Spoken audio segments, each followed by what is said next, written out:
Bonjour à toutes et à tous et bienvenue. À la dernière vidéo, nous avons vu ensemble comment effectuer la recherche intuitive. C'est-à-dire, quand j'exécute cette application, quand je fais par exemple L, il va m'ouvrir la combo box et en même temps, il va m'en proposer une valeur qui commence avec la lettre que je viens de saisir, la L. Et quand je sélectionne cette valeur, comme ça, quand je valide, vous voyez, ça va m'apporter toutes les données qui se trouvent ici dans ma base de données. Ici, ça c'est le nom de Lila du bois. Ici, donc, vous voyez, et il m'a apporté la date de naissance dans la case date de naissance. Il m'a apporté aussi les notes dans maths et histoire et anglais, donc qui correspond à ça. Maintenant, si je change une autre personne, ça par exemple, il va changer. Donc je vais voir aussi, c'est ici. Donc là en fait, donc, il m'a sélectionné cette personne, donc j'ai sélectionné cette personne et puis il m'a proposé évidemment donc les valeurs qui correspondent juste à côté. Donc c'est ça pour la date de naissance, c'est ça pour la note en maths et puis là la note en histoire et puis ça c'est en fait la note en anglais. Et si je continue à changer, il va toujours changer. Ok, ça c'est en fait, c'est grâce à la fonction VLOOKUP ou la recherche en fait dans votre base de données. Ça m'a pris quelques petites minutes. Je vais vous montrer comment j'ai fait ça sans aucun codage de votre part. Je vous remercie beaucoup de votre suivi. À tout de suite. Donc maintenant, si j'exécute mon application, vous voyez, il y a la seule chose que j'ai laissée, c'est donc la combo box et qui affiche les données qui se trouvent dans la colonne A, ici dans ma base de données qui s'appelle database. Et aussi, je peux toujours rechercher, donc la recherche intuitive. Et puis ça, c'est en fait parce que nous avons déjà évoqué ce sujet dans la dernière vidéo. Donc, il n'y a pas besoin en fait que j'enlève et puis j'ai laissé le code. Par contre, quand je sélectionne quelque chose ici, il n'y a rien qui se passe au niveau de Textbox. On va faire ça ensemble, évidemment. Aussi, j'ai fait exprès de rajouter ici 4 Textbox. Je vais d'abord vous montrer la base de données. Qu'est-ce que ça contient? Donc, simplement, c'est comme ça. Ma base de données, c'est ici. Ça contient 5 colonnes. Donc, colonne A qui alimente la combo box. Donc, ici. Et puis, aussi, si je fais comme ça, ça ira mieux, peut-être. Et aussi j'ai 4 colonnes. Dans la première colonne, il y a la date de naissance qui alimente ce textbox et les 3 autres qui alimentent ces 3 donc pour des matières, donc maths, histoire et anglais. L'idée, quand je sélectionne une valeur ici dans la combo box, donc par exemple, je sélectionne le deuxième nom. Donc c'est ça, Hugo. Les autres textbox, ils vont se remplir automatiquement avec les valeurs qui se trouvent à côté sur la même ligne. Et ça, c'est grâce à la fonction de VLOOKUP. VLOOKUP, c'est de rechercher en fait. Donc l'application, il va rechercher dans la colonne A et une fois qu'il trouve la valeur, il va alimenter les textbox avec les valeurs qui sont à côté. Si je sélectionne Chloé dans la combo box, il va remplir les textbox avec les valeurs qui se trouvent sur la même ligne et qui concernent Chloé.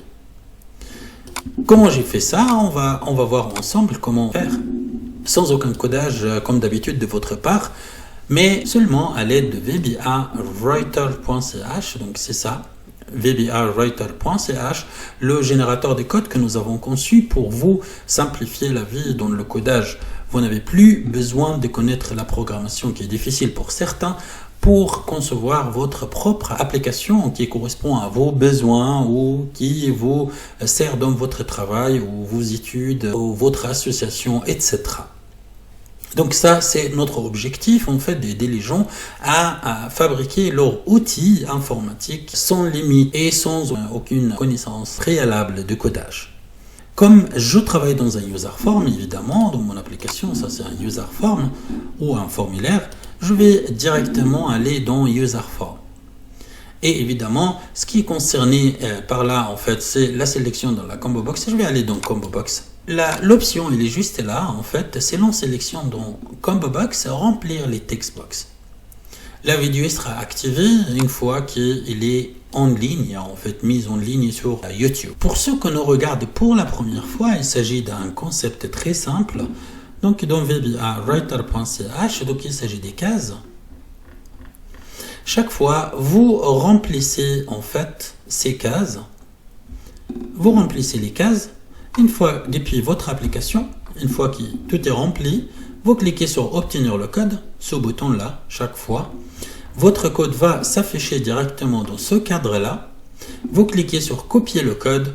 Votre code va se copier automatiquement. Vous allez dans votre application et vous le collez. Et puis, ce sera sur mesure, ça va fonctionner. En l'occurrence, le nom de la feuille des calculs. Pour moi, je vais dans mon application. Le nom de la feuille des calculs, c'est ça en fait. C'est ça, le nom de la feuille des calculs, c'est database. Je vais faire CTRL-C pour copier le nom tel quel.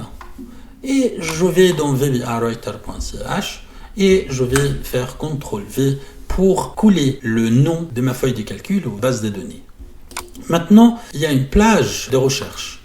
C'est-à-dire quoi en fait? C'est-à-dire, il va rechercher où le VLOOKUP. Il faut une plage. Ma plage, en fait, c'est ici. Donc, c'est tout ça, en fait. La zone des données. Vous allez dire, oui, mais cette zone, il va évoluer avec l'application. Oui, et il n'y a pas de souci. Si votre tableau est bien paramétré, il n'y a aucun souci. Je recommande, en fait, quand vous faites votre tableau, vous faites sous format de tableau comme ça, en fait. Puis ça va bien marcher. Et puis même quand ça évolue, ça va tenir compte, en fait, de la zone. Ok? Donc, pour moi, j'ai sélectionné tout ça, en fait, ma zone. Et puis, il s'appelle ici tableau 1. J'ai nommé tableau 1. Donc, vous pouvez aussi sélectionner et appeler votre plage comme vous voulez. Donc, pour moi, je l'ai appelé tableau 1. Et puis, ça, c'est le nom de la plage de recherche. Je vais faire CTRL-V tel quel. Ensuite, le nom de la combo box. Je vais dans mon application. Je clique sur la combo box et vous voyez qu'il s'appelle combo box 1. Donc je laisse en fait par défaut, comme ça c'est simple. Je fais CTRL-C, le nom il s'affiche ici. Je vais faire CTRL-C, je vais dans VBA-Writer.ch et puis je vais faire CTRL-V en fait pour coller le nom. Et puis le nom de la colonne qui contient les valeurs de combo box. C'est-à-dire, c'est ça la colonne qui alimente, si vous voulez, qui alimente la combo box. Donc c'est la colonne A. Donc le nom c'est A. Et je vais mettre A sans souci. Ensuite, pour les textbox, donc le nom du premier textbox, et deuxième textbox, et troisième textbox. Ok? Et puis chaque fois, je vois le numéro de la colonne. Je vais continuer. Donc le nom de la première textbox, du premier textbox, et c'est ici en fait. Donc j'ai textbox 1, j'ai deuxième textbox 2, et puis j'ai troisième textbox 3 et quatrième textbox 4. Mais je fais exprès en fait de faire 4 textbox alors que dans le code il y a seulement le code pour 3. Mais on va remplir en fait, compléter le code pour que ça corresponde au quatrième textbox aussi. Donc comme ça, quand vous avez plusieurs textbox, vous pouvez les compléter manuellement, compléter le code. Le code est à vous en fait, il n'y a pas de souci, vous pouvez l'utiliser et vous pouvez le compléter comme vous voulez. Ce que je vais faire donc, ici ce sera donc textbox 1, le nom de deuxième c'est textbox 2, comme ça, et puis le troisième c'est textbox 3.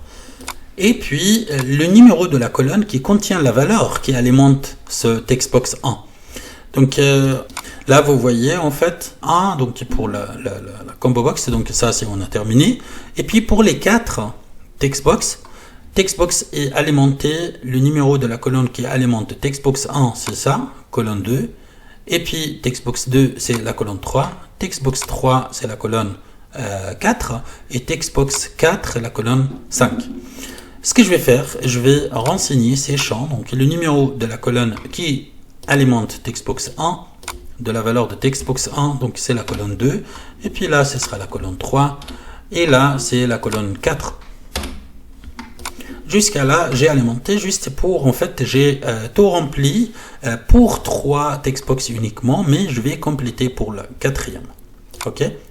Donc je vais, une fois que tout est rempli, donc toutes les cases sont remplies là, donc je vais cliquer sur obtenir le code, et là vous voyez que votre code il est juste là en fait, Donc il faut cliquer sur copier le code, comme ça. Et je vais dans mon application et n'importe où en fait. Donc je vais cliquer. Et en dessous de la dernière fonction, je vais mettre cette fonction, donc CTRL V, pour coller la fonction. Et vous voyez ici en fait, donc la seule chose qui va se répéter, c'est pour le quatrième textbox, c'est ça en fait, c'est une ligne de ça.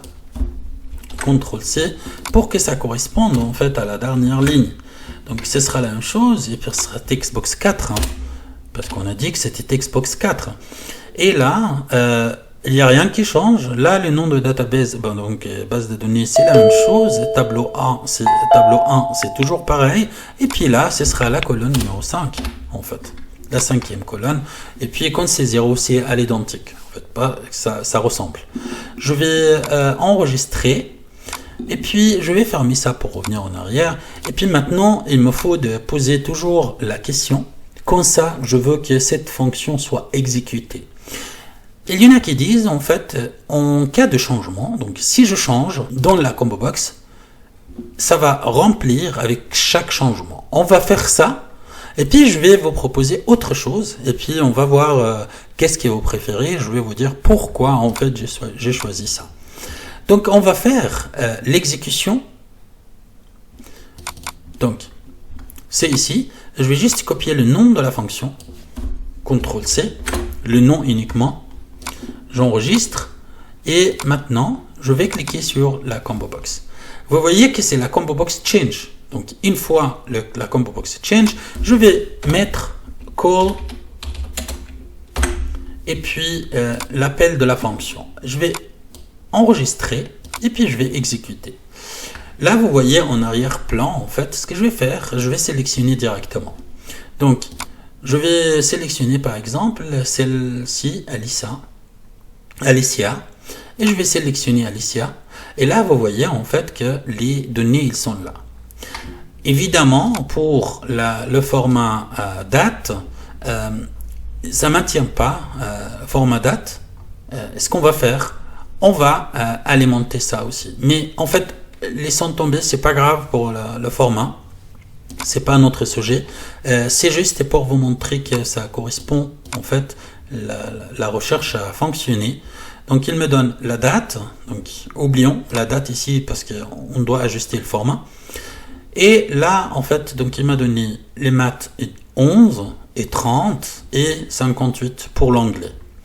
Et si je sélectionne, je change ça, par exemple pour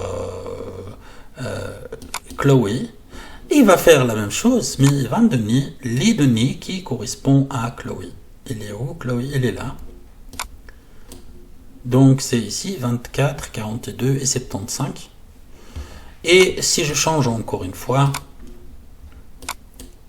il va aussi changer, etc. Dupont par Hugo par exemple, il va changer aussi et puis me donner les valeurs. Maintenant, je vais voir avec le changement en fait. Par exemple, je vais faire M. Donc maintenant, avec la recherche intuitive, quand je saisis M, ça va me donner la valeur et puis je fais Enter. Il a sélectionné la valeur et puis quand je sors en fait, donc vous voyez, donc on va voir Maria, qu'est-ce qu'elle a Maria ici, c'est ici, Maria Sanchez, c'est ici, donc est-ce que les valeurs correspondent, c'est ici, donc 66, 26, 40. Et pour la date, il faut ajuster le format et ça on l'avait vu déjà à plusieurs reprises pour ajuster le format. Donc c'est ici en fait un user form et puis là ajuster en format date, c'est où pourcentage nombre date, c'est ici. Vous pouvez regarder cette vidéo pour voir comment ajuster le format en date, mais c'est pas notre sujet aujourd'hui. C'est pour ça je vais pas revenir en arrière en fait.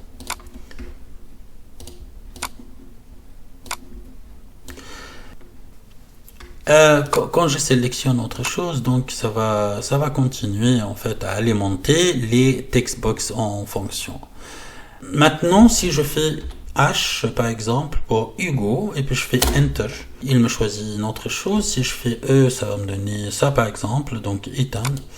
Et Ethan, donc chaque fois il y a un changement, donc ça me donne les valeurs qui correspondent. Maintenant en fait, moi j'ai tendance à utiliser After Update, c'est-à-dire en fait quand je quitte le text box, il peut effectuer la recherche. Quand je quitte la combo box, il peut effectuer la recherche. Par contre, si je continue un combo box change, ça risque de fatiguer votre application. C'est pour ça, j'essaye de faire autre chose. Donc ici, je vais laisser en fait change. Pour le change, ce sera pour la recherche intuitive. Par contre, je vais CTRL X ça. Et puis là, je vais sélectionner combo box 1 et after update. C'est en fait after update, je vais appeler cette fonction. Ok, j'enregistre et puis je vais exécuter. Là, quand je commence à saisir, vous avez la valeur. Mais vous avez remarqué, en fait, même, il est là, mais il n'y a rien ici. Mais par contre, quand je fais Tab, c'est ici seulement qu'il va effectuer la recherche. Il va déclencher l'action. Comme ça, en fait, j'ai pas plusieurs actions à enclencher en même temps. Donc, parce qu'il y a la recherche intuitive, par exemple, en l'occurrence, dans mon exemple. Et avec la recherche intuitive, ça va déclencher une autre recherche. Et puis, il va renseigner des autres text box. Là, ça peut fatiguer. Par contre, je peux faire les actions une à la fois. Là, il s'occupe de la recherche dans la combo box. Par contre, une fois que je fais Tab, ou je clique juste là, ou n'importe quel text box, ça va en fait mettre à jour les champs. Ok ? Donc ça c'est en gros en fait notre vidéo pour aujourd'hui. J'espère que c'était pas trop lourd et je vous remercie beaucoup de votre suivi. Si vous avez des questions, n'hésitez pas à les poser sous la vidéo. Je réponds à tous les commentaires. Et si vous n'êtes pas encore abonné à notre chaîne YouTube, n'hésitez pas à le faire. Je vous remercie beaucoup de votre suivi et puis je vous dis à toutes et à tous à très bientôt et au revoir.